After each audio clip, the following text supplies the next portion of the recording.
वालेकुम वरहमतुल्लाहि वबरकातुहू। आज मैं इंशाअल्लाह अज़्ज़ा वजल आपको ऐसी चीज़ बताऊंगा जिसका सबको इंतज़ार था।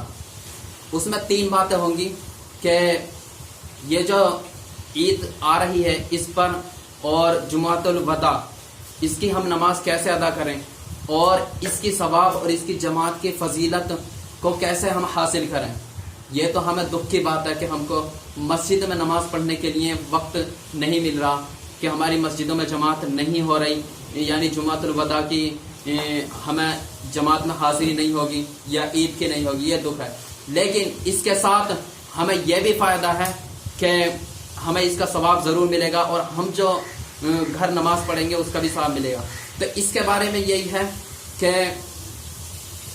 इसका सवाब हम कैसे पाएं। तो आइए मैं आपको सबसे पहले एक हदीस पाक सुनाता हूँ जो बुखारी शरीफ में जिल्द सानी सफ़ा नंबर 637 पर है कि अल्लाह के प्यारे रसूल सल्लल्लाहु ताला अलैहि वसल्लम एक गज़वा से वापस होते वक्त जब मदीना के करीब आ गए तो अपने सहाबा से खिताब करके फरमाया कि कुछ लोग मदीना में ऐसे भी मुकीम हैं, ऐसे लोग भी रह रहे हैं कि तुम जहाँ जहाँ गए हो वो लोग तुम्हारे साथ इबादत व सवाब में साथ थे, तुम्हारे साथ शामिल थे।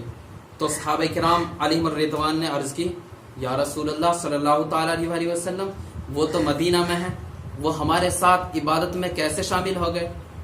तो आका अलैहिस्सलातु वस्सलाम ने इरशाद फरमाया, वहुम बिल मदीनती हबसहुमुल उज़्र, हाँ वो मदीना में हैं लेकिन उनको उज़्र ने, उनको मजबूरी ने रोके रखा है। तो इस हदीस पाक से मालूम हुआ कि दिल में नियत इबादत हो तो उसको इबादत का सवाब मिलेगा। और ऐसे ही इसकी शरह में फरमाते हैं, फीही दलीलुन अला अन्नल माज़ूरा लहू सवाबुल फ़इली इज़ा तरकहु लिल उज़्र, यानी इस हदीस पाक में इस बात की दलील है कि माज़ूर यानी मजबूर शख्स उज़्र की वजह से, मजबूरी की वजह से इबादत ना कर सके तो उसको इबादत का सवाब मिलेगा। अब इसको एक फॉर एग्जाम्पल एक मिसाल के तौर पर समझाना चाहते हैं। जैसे कि किसी शख्स की आंख लग गई और इस वजह से वो सलातुल लैल ना पढ़ सके, तो प्यारे आका सल्लल्लाहु ताला अलैहि वसल्लम इरशाद फरमाते हैं, युक्तबु लहु अज्रु सलातिही, कि उसके लिए नमाज का सवाब लिखा जाएगा। वकाना नौमुहु सदक़ता अलैहि, और उसकी नींद उस पर अल्लाह का सदका है। तो इस हदीस पाक से ये साबित हुआ कि दिल में नियत इबादत हो तो उसको इबादत का सवाब मिलेगा अगर वो मजबूरी की वजह से ना कर पाए। तो इस साल आप कोरोना वायरस और लॉकडाउन के उज़्र की वजह से, इसकी मजबूरी की वजह से जुमातुल वदा और ईद की जमात में हासिल नहीं हो पा रहे हैं, मगर अल्लाह अज़्ज़ा वजल के करम की बारिश से इंशाअल्लाह अज़्ज़ा वजल उसकी बारिश से ज़रूर फैज़याब होंगे। अब सवाल होता है कि अब हम जमात में तो हासिल नहीं हो सकते, ईद की नमाज में भी हासिल नहीं हो सकते, तो अब हम घर क्या करें। तो पहला ये है कि जुमातुल वदा, तो जुमातुल वदा के बारे में ये है कि जुमातुल वदा की नमाज हो जाने के बाद आप अपने अपने घरों पर तन्हा ज़ोहर की नमाज अदा करेंगे, अकेले अकेले ज़ोहर की नमाज अदा करेंगे। क्योंकि इसके बारे में यही है कि जो जुमे के बदले में जो नमाज पढ़ी जाती है वो ज़ोहर की नमाज पढ़ी जाती है और वो तन्हा तन्हा पढ़ी जाती है।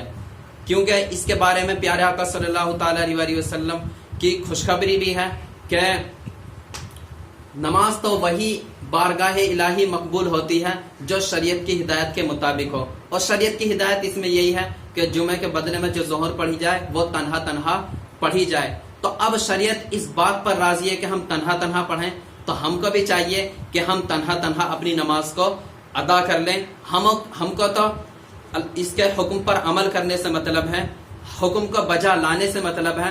अब इसमें क्या लॉजिक है, क्या हिकमत है और क्या राज है, ये सब साहिब शरीयत आका अलैहिस्सलातु वस्सलाम को मालूम है, तो हम सबको उस पर राजी रहना चाहिए। और अब रहा ईद का सवाल, तो अब ईद की जमात जहां जहां होनी है हो जाए। तो अब ईद के जमात के बाद यानी जो जमात का वक्त है, तो उसके बाद आप 4 रकात नमाज अपने अपने घरों पर नफल अदा कर लें। यानी 2 रकात ایک بار میں اور 2 رکعت ایک بار میں، انشاءاللہ عز و جل ان نوافل کا بھی آپ کو ثواب ملے گا، اور جو جماعت میں آپ حاضر نہیں ہو پائے عید کے، انشاءاللہ عز و جل اس کا بھی آپ کو ثواب ملے گا۔ تو اس کا مسئلہ یہی ہے کہ ہم سب کو اپنے اپنے گھروں میں ہی نماز ادا کرنی ہوگی۔ اگر لاک ڈاؤن کھل جائے تو مدینہ ہم مسجدوں میں یا اپنی عیدگاہوں میں نماز ادا کریں گے۔ السلام علیکم ورحمۃ اللہ وبرکاتہ۔